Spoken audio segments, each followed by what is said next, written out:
We're glad to be here again on our Growing in Grace podcast. And today we're here with Dontavius Turner, and young man, and younger than I. I'm relatively young, I think myself. Uh, but today we wanted to have a conversation about being married young, a young marriage, a young marriage. It is a beautiful thing. Marriage is wonderful. It's a beautiful life. And I remember when you and your wife were getting ready to get married and trying to figure out if that was a good idea or not. And really, it turned out it is a good idea, right? Yes, Were you about 6 years in now? yes, yes. Well, September 3rd will make 6 years for us. About Yeah. 6 years in. Mhm.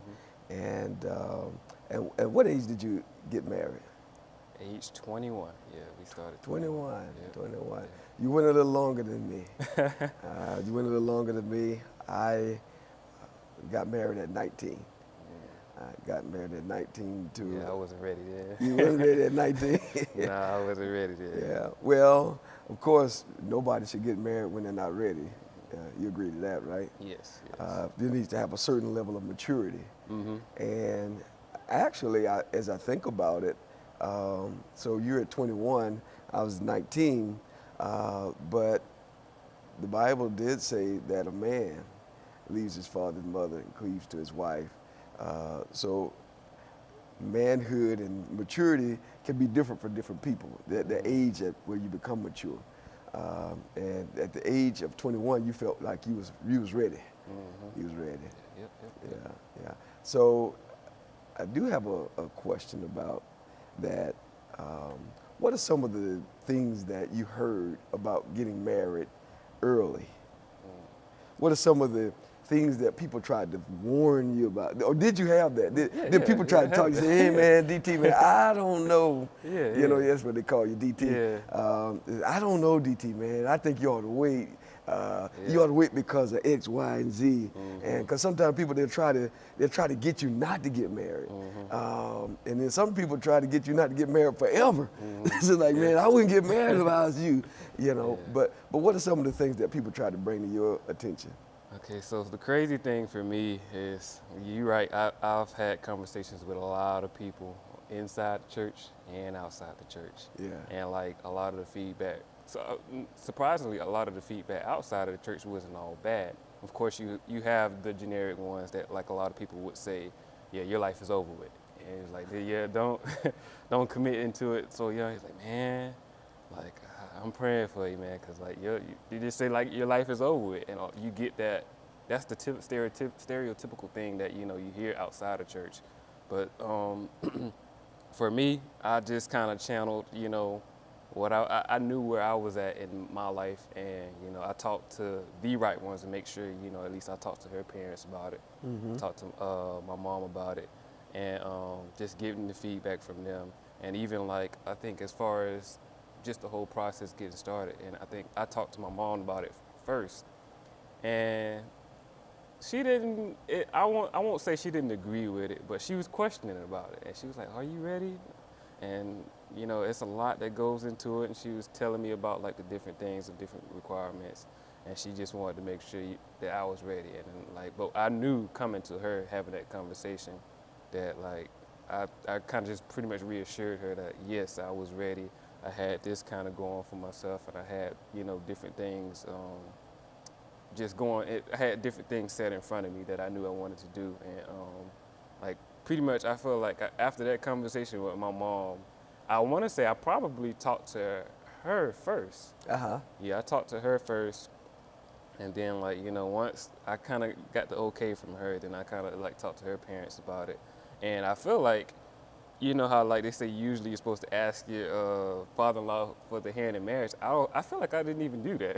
Oh, I felt yeah? like we just sat there and just had a conversation for the most part. And I guess he knew that I was dating his daughter at the time, and like still to this day I don't think I like asked the question, could I have your daughter's hand in marriage? But for the most part, just from our conversation, from us talking, he wanted to see that, you know, I had something going for myself. I had goals in front of me and things, different things like that. Right. And I think just with, you know, my lifestyle and the way I grew up, and, you know, with my father passing at an early age, that kind of made me mature a little bit faster, because I Yes. left the house early.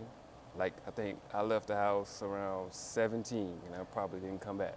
So it's a blessing for some. You know, some people think, you know, you're crazy, but for me, I told my mom once I was leaving, I wasn't coming back, and thankfully, I kind of hold You true to hadn't it. you hadn't had to do that yet, right? Yeah, unless for just visits now, just to take the kids back. But for the most part, There like, you you go. know, I've hold fast to that word, and, you know, like I said, I feel like just that growing up quicker, it kind of made me, you know, want to set things in place a little bit faster and, like, put things in front of me. And I've also had, I think my brother-in-law told me, one of my brother-in-laws told me, he was like, man, hey, and I didn't think how true this was gonna be, but he said people would be coming out of the woodworks, basically, kind of people that you don't even talk to. They'll be coming out of the woodworks, warning you, telling you what you should do. That, like, people that don't talk to you on a normal, they'll come out the woodworks and say, hey, you might not need to get married to this person. And, like, I think maybe probably a month after he said that, someone called me and literally was telling me, hey, you shouldn't get married. Just, they had, like, I guess a bunch of pointless reasons, and you can kind of tell that person was just literally saying I shouldn't do this because of that, or, you know, and they don't even know me. They don't talk to me on a regular. They don't know the goals I have. They don't know the job that I do or anything. And they literally was just kind of throwing a whole bunch of negativity, you know, at me Trying at to an discourage early age. you. Yeah. Trying to discourage you. Yeah. And that's one of the things that happen in when young people are considering to marry. We have a society now that really doesn't value marriage like it should be. And actually, as the people of God, we actually ought to encourage marriage rather than discourage marriage. But we just do need to, you know, have the people to be ready for that, ready for the responsibility, and not enter into it ill-advised.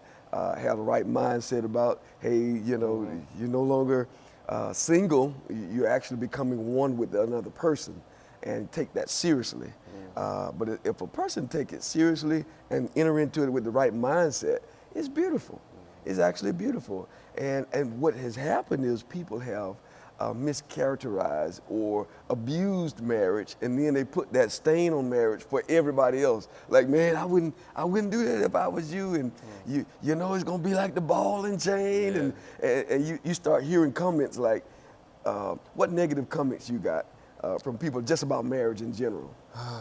And like I said, I feel like I've for the most part, I think what I said earlier, I feel like I've heard that the most people saying, your life is over with. It was like, oh, you're not gonna be able to do this, you're not gonna be able to do that, and I think that there was just basically a lot of comments tying into that, like, your life is over with. You 21, you're not gonna be able to do this, you're not gonna be able to go out and have fun and do this, go to clubs and all this, that, and the other. Now, my thing is, like I said, for me, I had a different mindset, and, you know, I don't do that anyway. So like, my thing is, I look back, and I'm going on year 6 right now, and I look back at the time that I originally got married, that, you know, I wouldn't have half the stuff I have today if I didn't get married.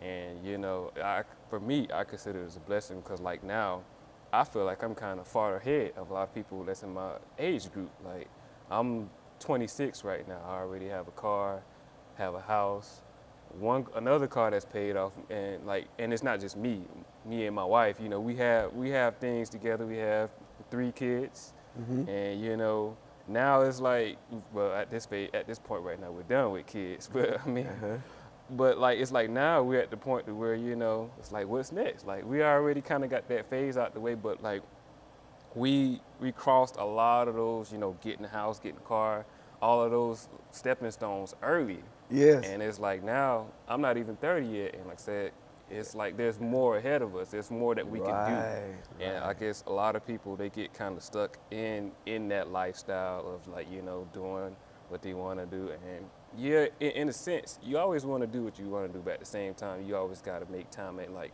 life, for me, you always got to create a balance.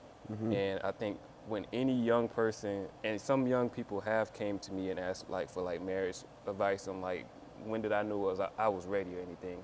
And I think I tell everybody the same thing. Like for me, marriage is pretty much just like an extra thing, an extra responsibility.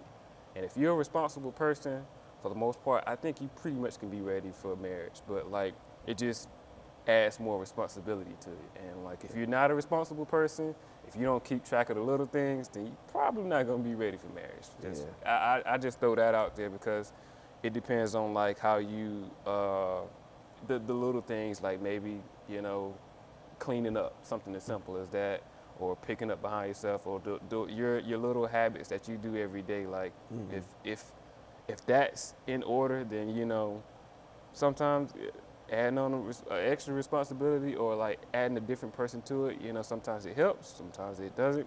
But I feel like just your whole mentality, you have to be a responsible person, because like marriage is nothing but extra responsibility.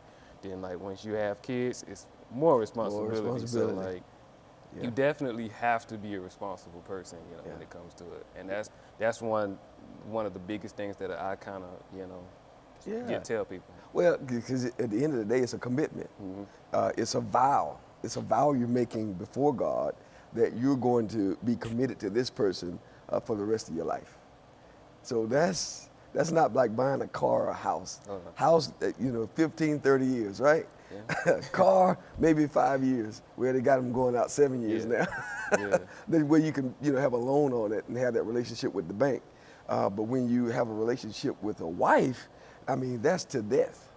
And in this church, we've got some celebrating 50 years, some 60 plus. And so it's a lifetime commitment. And I like what you said, though, about how when you got married and how you've been able to, you know, work with your wife to begin to accumulate things. And that's where sometimes people don't understand, really, when you come together with your wife or with your husband and you become like a partnership and you begin to work together. And some things you can accomplish better by being with your husband or your wife rather than trying to do things alone. And I know for myself, I got married at 19, and I don't think I would have advanced as well without my wife. I don't think she helped to motivate certain things in me. Like there's some things we don't care that much about, but our wives do. And you agree with that? Yeah, most definitely. Most definitely. Like there was a time, man, I started, before I got married, I told my wife, even when we were talking, that I was going to be a preacher. I was going to be a minister, and my pastor had said these things over my life as a young man. And so I knew that. And I believed that he prophesied that I was going to do certain things, and I believed it was true. And so before it even happened, I told my wife, I said, well, I'm going to be a preacher. I'm going to do certain things. And in my mind, I'm thinking about traveling from state to state, because that was one of the things that my pastor motivated, was that, you know, preachers should go out and what have you. And that was really in my heart. So I'm thinking about, I'm going to get me a trailer and we're going to be on wheels. And we can just go from here to state and travel. But my wife, she wasn't hearing that about having a house on wheels. She wanted a house with a foundation. And then she wanted decor. She wanted, you know, all these different things that I didn't think anything about. But today, I really appreciate having my wife's touch in my life and what she's brought into my life that has really motivated me to do certain things. And of course, the children and then all that comes along with that. I mean, you can't do all those things without a wife, and you can't really have that. Well, I would say this: where you can't have the family, you're really that structure, that nuclear family, without that wife. And so I'm really glad that I married when I did. And I will say this too: you know, you do have the people around you that speak those negative things and try to get you not to get married. but I do appreciate being around some seasoned people who motivated me and encouraged me that marriage is honorable in all. And they encouraged me not to go down that fornication path and really to go down the path of righteousness and the path of holiness. And as a young man, I began to know that I wanted a woman. So since I knew I wanted a woman, well, what kind of woman should I get? Yeah. I should actually get a girlfriend. Is that sufficient? No, not for a serious man. And so I didn't want a girlfriend. I didn't want, what they call the night call or something like that. I didn't want that, a fling. I wanted somebody that was going to be with me through thick and through thin, somebody that I can have my children with. I didn't want just a baby mama. I wanted a wife that would be the whole package. And I thank God I found that. And the Bible says when a man findeth a wife, he finds a good thing and obtain favor of the Lord. And so it's like a favor that was done to me. And you feel like you got a favor too? Yeah, most definitely. It's definitely in today's society, I honestly think I probably couldn't do it now. Like it's harder to find women because like you have to go through the whole process of even just figuring out if they're a woman or not. Is this a woman? Yeah. Is this a woman? So like that's the first thing you got to kind of do, and that alone sometimes just jumping through hoops and stuff like that. Like you got a lot more you have to deal with now than you do or than you had in the past. And like for me, like even like worst case scenario, Lord forbid, like if I wasn't with my wife right now, like I honestly probably just would stay unmarried because like it just going through that whole process again, I don't see it happening. Like I just don't see it happening the way that my life has happened or the way that it happened the first time with me. So so I thankfully I consider it a blessing, like the time frame that I did it, and like I said, I wouldn't do it any way differently. Like if I was going to get married, I would probably do it, the same way. But, like marry the same person. Yeah. Yes, I understand that. And this is Proverbs 18 and 22 says, "Whoso findeth a wife findeth a good thing, and obtaineth favor of the Lord." And I do feel like I got a favor. And like you said about the finding the wife, I mean, that process of finding the wife, that's where I almost made a mistake. And I would tell young people, though, like you young, you do need to have some advisors, some people to help you think through that process, some people that you can trust. Because I found the wrong one at first, and I didn't marry this person. But I was talking to this young lady, and basically, she had actually asked, remember how they say, give me a chance? It was one of them kind of things where she approached me for an opportunity, to get to know me and me to know her. And I really started liking this person. They had recently got baptized and all of that. But we were struggling. We were struggling with coming up to the standard of the church because I was a church man and I knew I was going to be a church man. And I thought she was going to be a church woman, but she wouldn't, at the time she wouldn't dress appropriately. And we just kept getting into that, showing too much at the top, showing too much at the bottom. She's too tight, And for me, I didn't really want my wife to, show too much to the rest of the guys. And so we kept going through that, and we couldn't get that to work out. And different ones that kept saying about me marrying this particular person because people said she was doing this, she was going out with other guys and stuff like that. And I just wasn't hearing it. But one day I got in the car with my grandfather, and he didn't speak ill of the woman or anything like that. He just started talking to me, and he just told me what I needed. What I need to look for, because like the scripture says, he that findeth a wife findeth a good thing. Because at the end of the day, the responsibility to find that wife, that was on you, right? Yep. That was on me. That's on you, man. to find your wife. He that findeth the wife findeth the good.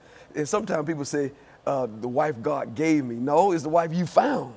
You know, you found her. The Bible said, man, leave his father and mother and cleave to his wife. You got to go find that.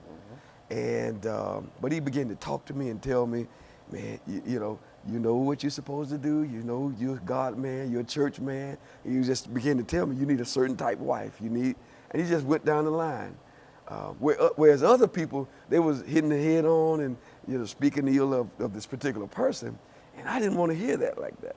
But he was wise. He was wise, and after he talked to me, my mind opened up to the idea that, you know what, going down the list of things that I need to be looking for to find that wife, maybe this is not the one. Maybe this is not the one. And I'm glad that he opened up my mind to that. And I was able to find that out, that wasn't the one. Mm-hmm. And then God helped me.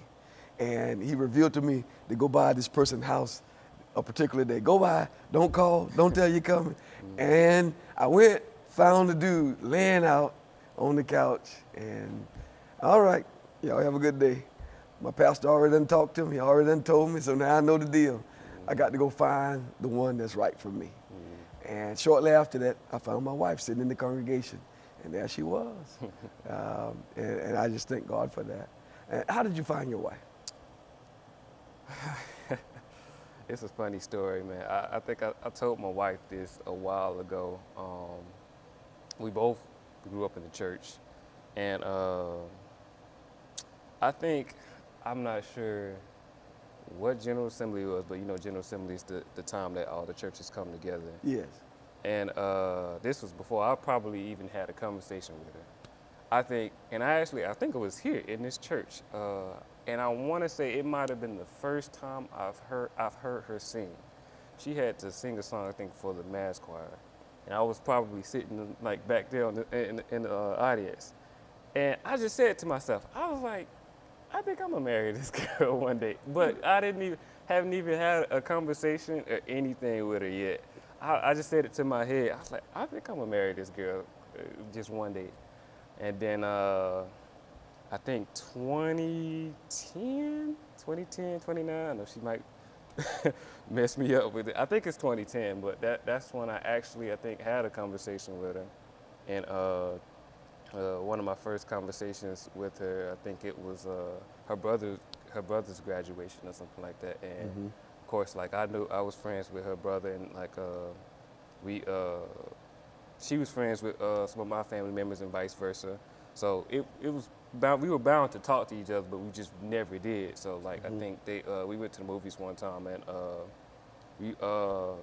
I think I actually tried to sit by her just to talk to her. I was like, you know how like I guess when you go to the movies in a group, you was like, my thing was I was like, man, I need to kind of find some way to just so I could sit by her. Uh-huh. So I tried to like get behind somebody and just try to get in a certain spot to where I knew. You're trying to get in position. Yeah. Okay. Put myself in position, and then like I think once I sat by her and I started, I didn't even really like. I think for the even prior to this day, she probably would tell you I don't think I ever asked her out. I don't think I ever did. I just kind of just started talking to her, and then just seeing like how she would respond to me, and she would talk back. Mm-hmm. And so I'm starting to see a pattern with you. Yeah, yeah, yeah. Okay, So it was one of those things where, like, even like I guess when we were supposedly dating, I guess to other people, I still have never asked her out. It was just one of those things where I was talking to her, and she would respond back to me, and like the way she would respond, it was just.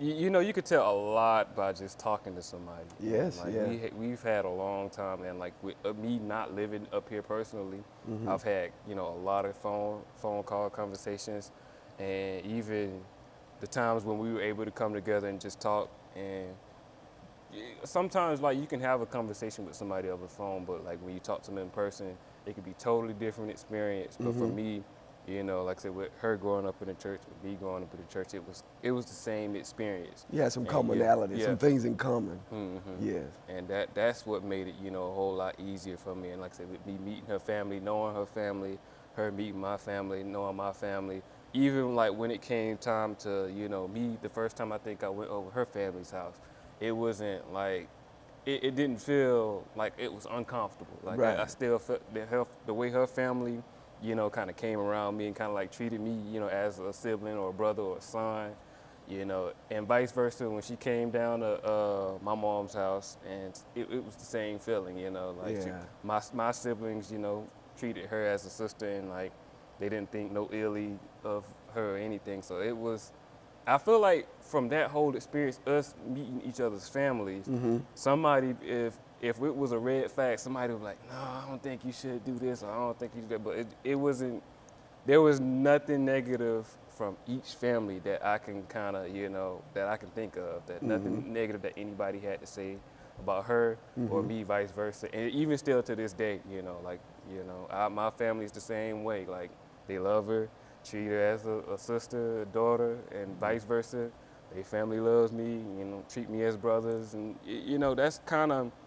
that's one thing that a lot of people or young people don't take into account. Like, sometimes young people, they may date, but it's very important to meet that family, Meet the family. meet the father, Yes. meet the father and the mother, and sometimes just from that alone, you'll learn a lot by whether or not Who that person is good, how they, what their background is, and are you compatible? And if you're not compatible to each other, you actually could be coming into problems. And so it is good to actually look at family dynamics and then know what you're getting into before you get into it.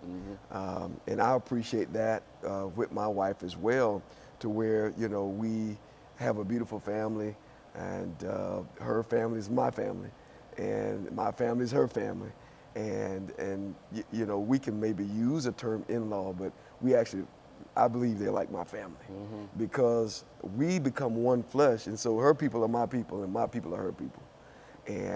But when you don't do it like that, you can actually be going into problems. So that is a thing that is good to do. I was able to spend some time with her family, and then we knew each other. And I will say this too, it is good to, I especially say this to young people in the church, you want to think about, as you're thinking about a spouse, do you believe the same? Do you believe the same? Or are there going to be belief conflicts? I know the Bible says this in Corinthians, 2 Corinthians 6 and about 14 or so, be ye not unequally yoked together with unbelievers. And you got to think about it. If you're a believer, and you're getting ready to get married, you're young, and you're thinking about marrying, you want to marry another believer. You want to marry another believer. Because I'll just ask you, bringing up your children, because you get married and then you start having children. You want to go in one direction, and then your wife want to go in another direction. How to raise the children? What kind of problem do you think that can create? It definitely can create a lot of problems. Like, sometimes it can create separation. And for me, I don't think separation is good for any child. Yes. And once that separation is created, it's like the child can, if a child is like bouncing back and forth, even whether it's a household or just staying with this person or that person, like sometimes that can kind of bring problems in like their upbringing and stuff like that. And they can kind of, grow up with problems or not being stable, or maybe attitude problems or temper problems that, sometimes that together, and even sometimes, even together, that can still happen. But if you have two people that's on the same page working together, I feel like they'll eliminate that problem. Like how my parents were with me, I was supposedly, I guess, kind of somewhat the bad child or the problem child. Oh, you was that guy? Yeah. Man, I was that guy too, man. Yeah, so I got the most whoopings, but I will say this, from both of my parents being there, it's like I knew that I wasn't gonna like step out a certain boundary line. There were certain things that we were gonna do, but at the same time, there was almost like still a little boundary line that we had that I wasn't gonna cross that boundary line. And like sometimes I think just from my father and my mother being there, and for them both being on the same On the page, same that page, that yeah. definitely helped me out tremendously. And Yeah. to the point to when he actually passed, it kind of made me like, not, it kind of made me like grow up a whole lot faster and like listen to some of the stuff that he was saying, like stop doing this, stop doing that. Like it just kind of clapped. For me, it shouldn't have taken that, for me to, snap like that. But sometimes it takes an event for, somebody to either be better. And I feel like from that event, it made me, who the man I am today. And like ever since my father's passing, like my mom, I didn't want her to worry about anything, because like I said, I know I was a problem child and I was still in school. So like, I didn't want her to give her any problems, like behavior problems in Yes. school and stuff like that. So like, and for me, I think even for me making that change, even like people in school was like, man, you different. I was like, yeah, I am, but at the same time, I'm still me. I still like to, do fun things, but I just don't do everything, So, and that was the change, and that kind of gravitated to like, once I left the house and once I got like prepared for marriage, that same responsibility, that same discipline that I had, it just kind of carried over into marriage, and it kind of made me who I am today. Wonderful. That's wonderful. And I will say this, it's a good thing you start changing early, because now you may have less to reap. Oh yeah. Because now you got these three boys. Oh yeah. And sometimes what happens with your children is you'll begin to see yourself in your children. Some of your behavior, it'll pass on, and you'll reap some of that. So it's a wonderful thing when a married couple can come together and be on the same page and have the same mindset about how they're going to work with their children, and just have the same belief system. And even down to managing conflict. And so being young and marrying young, what do you think about conflict management and conflict resolution? And is there some things that you were able to learn early on about how to handle that conflict between you and your wife? Yeah. So for me, and I guess, we've both heard a lot of the stereotypical things about how to resolve conflict. And, sometimes those things are good, but sometimes those don't work for everybody. Like what works for me is probably not gonna work for you. And I think somebody used to say, I guess, don't ever go to sleep mad at each other, something like that. And sometimes when you get in marriage, it's not always gonna happen that way. Sometimes you still gonna be upset. By the time you drift off, you still upset. And sometimes, you may go to sleep and wake up and still, but for me, I don't think, that's the big issue. And some people say, communication is the key. And, within that, I like to add to that, because sometimes communication is not always the key. Sometimes it's the understanding of the communication. I can communicate all day, but if you don't understand what I'm saying, there's no point in that. Like, so the most important thing that I've gotten, like I said, is trying to understand. And if she understands where I'm coming from, and like I said, we can communicate, and we've had times where we communicated, and we didn't see eye to eye on a couple things. And, I think even one thing that a lot of people forget about in marriage, that even, like I said, it says in the Bible about, is reconciliation. Yeah. So that's one thing that, like I stress to my wife, like I told her, regardless if I'm upset about anything, I'm going to still treat you right. I'm going to still talk to you. I'm not going to act like you're a stranger. I'm still going to, like I said, I'm gonna treat you and like that, and that's what it boils down to. Like a lot of times, when we get mad, we treat people differently. We don't talk to them. We talk to them with the attitude or do different things like that. But my thing is, I might be upset about this one problem, but that's not to say, I'm not gonna help you out. I'm not gonna, fix you a glass of water or anything. I'm not gonna, I'm not gonna put my whole energy into, channeling that anger or that. Right. So I think that the reconciliation part is like, despite the fact if you're mad at somebody, you still, well, your spouse, if you're mad at your spouse, you still have to kind of treat them like as a friend, still have to talk to them from time to time. And even if y'all are not agreeing, like maybe you have to table a conversation to come back to it. Yes. But yeah, the most important part is to kind of not treat that person differently and treat them with the same love and respect that, you know, you've had, like, you know, when y'all first started dating. And it's hard to do that sometimes, but the communication, like I said, is the key. That's where I say communication is the key in that aspect, because like sometimes, like if we're talking and like I said earlier, understanding of the communication is definitely for me more important than just communicating. Exactly. But like once you get to that part where you're upset at someone or anything like that, I don't think you should stop communicating. And that's where I think, you know, communication is the key, is to kind of keep you guys together for the most part, but at the same time, like I said, understanding is you got to get an understanding. You got to get That's an the most understanding. important. And sometimes the reason why people don't get an understanding is because I like what you're saying in that communication is, but it's a very key thing, but understanding is probably more important than just communicating. And because the thing about it is, you're not really communicating if nobody's listening. And if nobody's seeking to understand the other person, then you're probably not really communicating. Because see, there are some times when a person is talking and the other person is not listening.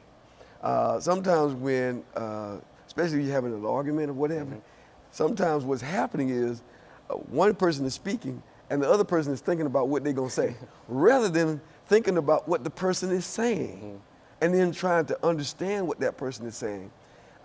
And coming back with a response that's related to what the person has actually said, from a position of understanding what that person has really said. And so really, if we can think more like that, hey, I need to try to understand where my wife is coming from. Like I think about the scripture in 1 Peter 3:7 says, likewise, ye husbands, dwell with them according to knowledge. So how do you get the knowledge of your wife?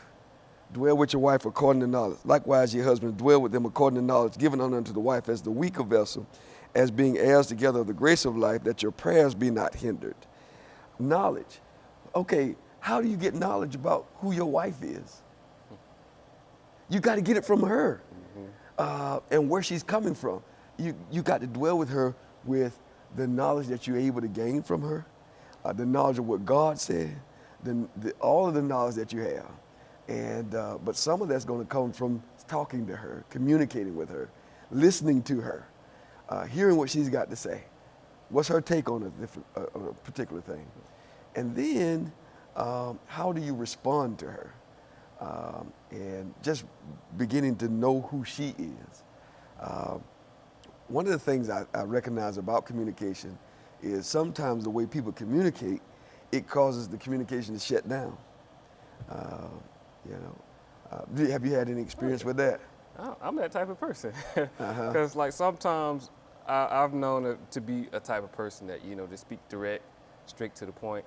And sometimes I've experienced this personally. Like, you know, sometimes I've talked to my wife and just said certain things, and it came off probably just straight to me.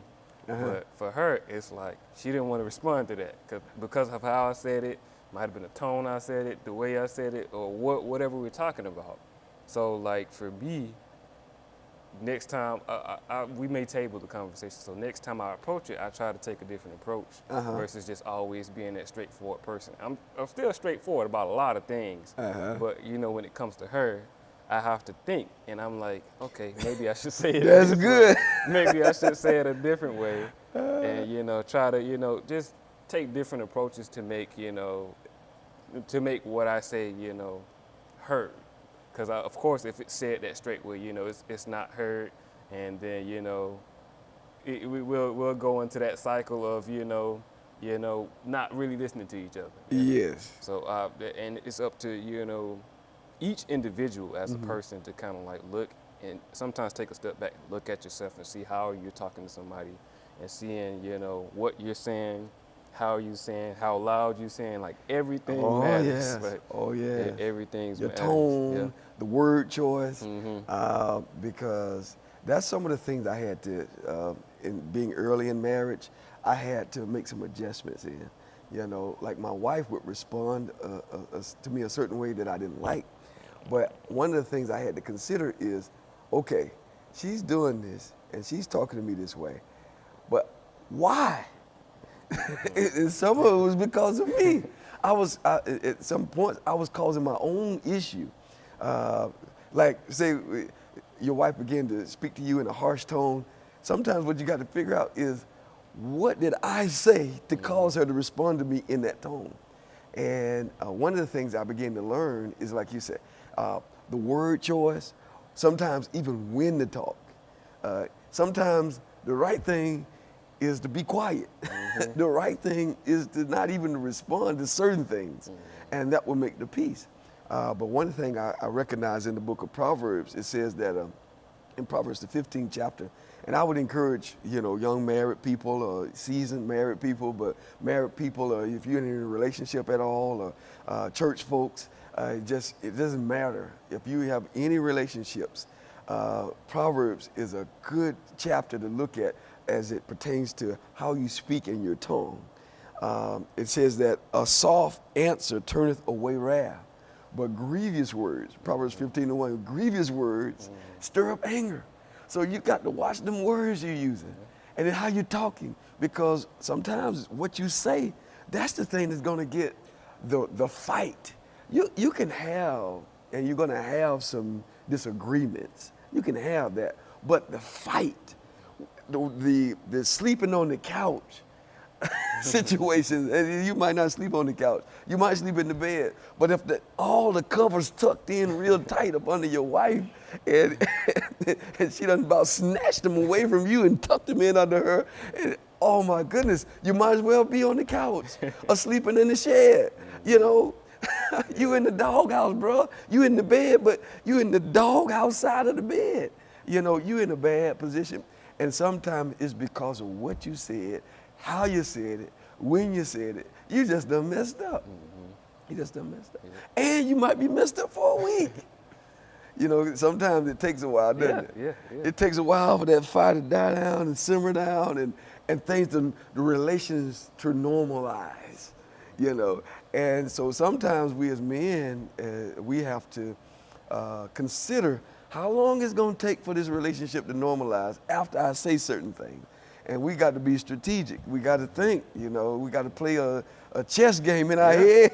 Yeah. Okay, if I move like this she's going to take the king. Yeah. If I move over here, or if I make this move, things can be peace. We can have peace. And so a lot of that depends on that tongue in the mouth. It's like that thing can set that tongue, that little member, it can set things in a disarray. And you've learned that, right? Oh, yes, most definitely. You've learned it, or you still learning? I'm still learning, and I've learned it. Yeah, I've definitely had experiences with that because, and our thing is, even when we have like problems or just problems in the relationship in general, you never want to have that roller coaster effect. Yeah. Where you're going up and coming down. But, sometimes you end up in it. And when you end up in it, it's how you respond to it that makes the biggest difference. Like, you can kind of either choose to keep saying the same words and keep going up and down, or you can kind of just choose to take a different approach. Yeah. To where, either you can either go up or you can go down. So, like, everything derives off of, like, what you do. And I don't think we as men or we as people in general, like when it comes to relationships, factor that in. Sometimes we're so quick to blame the other person because they didn't do this, they didn't do that. Mm-hmm. And sometimes we don't realize how much power we have, and even like how you said, how much power we have in just sometimes just saying the right things or saying just something positive. That helps a long way. Like it goes a long way. Yeah, it does. In fact, I think Proverbs 18:21 or something like that says that life and death is in the power of the tongue. So that tongue and how we respond to things. It's a lot of power in that. Then there's the other part to it too. You know, sometimes we get into conflict, and then what about the forgiveness? I mean, we've got to go into the, you've got to go into the forgiveness mode. Have you had any experience with that where you? Yes, most definitely. Like, and the thing with me is, for me, it doesn't take long to kind of notice a situation or notice a problem, but definitely, like, I feel like, even sometimes when it comes to forgiveness, like, I may have done it and I may have felt like I've done it, but at the same time, if she doesn't feel that way, or how you respond, if she doesn't feel that way, sometimes you gotta change the way, how you act, how you move, how you do different things. So sometimes in my head, I'm like, well, all is forgiven. And I may say or say verbally that all is forgiven, but if I'm not acting like that, that don't mean anything. Right. So sometimes it's good to say it, but it's most importantly to do it. To show your actions. And like, in any relationship, your actions are definitely gonna speak louder than words. Yeah. And my wife and I, we've had those times where we needed to forgive each other, or I needed to forgive her. And I tell you, one of the ways you do that is just like you said, it's more than what you say. And so I remember even growing up how when my brother and I, we would get into spats. Then they'll tell you, give each other a hug. It's like, man, I don't want to be hugging on this guy. Yeah. I mean, I can't stand him right now. In fact, I just told him I hate him. And then they'll tell you, well, you go to hell for that. And tell him you love him and give him a hug. It's like, man. And we grew up in a time where if you don't do what they tell you to do, man, you might get in trouble. Somebody gonna get spanked or something. Yeah. And so I just remember that time where, hug him, give him a hug. That's one of the worst hugs. But I've learned this though, as a husband, is to really show that forgiveness is to give that willing hug and to touch your wife. And you understand what I'm saying? So like to hold her hand, to grab her hand, and to look in the eyes and says, I forgive you for this, and to hold her hand, and to give that hug, and to try to go to a position of being more normal in your speech, do something nice for the person. In fact, and all of that helps you and her and the relationship to actually begin to do the things that you even feel like the other person don't even deserve right now. Sometimes the thing is even fresh, and the hurt is fresh. And if you decide you're going to forgive, then one of the things to do to begin that forgiveness process, even within you, is to begin to do those good things for your wife or your spouse, and to begin to serve that person and to do good things for that person. Try to get your conversations back on the right level. Try to do something fun. Try to do something to have some better experiences. Create some new experience, some things you can laugh about, some things you can have some new memories about. And those things have helped our relationship and helped my marriage to be able to do those type of things. You got something that you want to add to that? I 100% agree with you on that. And I think like the hardest part that a lot of people don't grasp behind that is just actually doing it. Like when it comes to, when you're so mad at somebody, try to do something good for them, that sometimes those good deeds or whatever you want to do is good, sometimes it just goes out the window. But sometimes you don't realize that, by doing something little like taking them out to eat or buying them something nice, even like when you don't want to, that goes a long way. And sometimes they can know that you don't want to, but if that person sees something good come from you, then sometimes that may trigger something. They may snap something, and they may be like, well, maybe I might need to say something different to this person or take a different approach. And but I think like a lot of people miss that little step of just, taking a chance of doing something positive when you're pretty much at your lowest. Yes. It's like when you're at your lowest, you probably don't really think of anything positive. You don't think of anything positive to say, and you want to think of anything positive to do.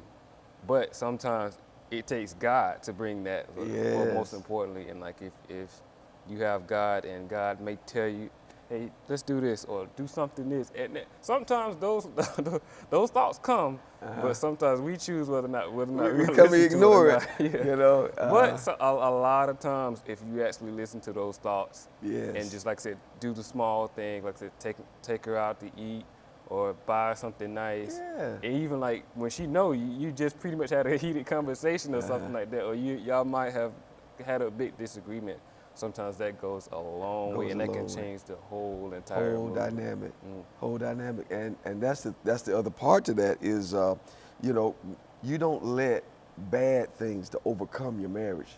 You overcome those bad things with good, like the Bible says. And I wouldn't say altogether that a husband and wife is doing evil to each other, which that can happen too. But the Bible talks about it in Romans the 12th chapter: overcome evil with good. And the Bible also talks about it in Matthew, if your enemy hungry, feed him. Well, and you wouldn't say that your husband or your wife is your enemy. But, so now you're at odds with each other. So, but that is a person that you're at odds with. So what should you do? Do good to them. You know, when things are, where you're not in the space where you're at altogether, everything is not where it should be right now. And you're not connected like you should be. Well, what should you do? You should begin to use those principles where you do good, where you don't run the rail for rail, like in Romans the 12th chapter. You let God get the vengeance, but you don't try to be the person to exact vengeance. You don't do rail for rail, tit for tat. You know, you don't get into that, because when you do that, then you got this downward spiral that's going to begin to happen in your marriage.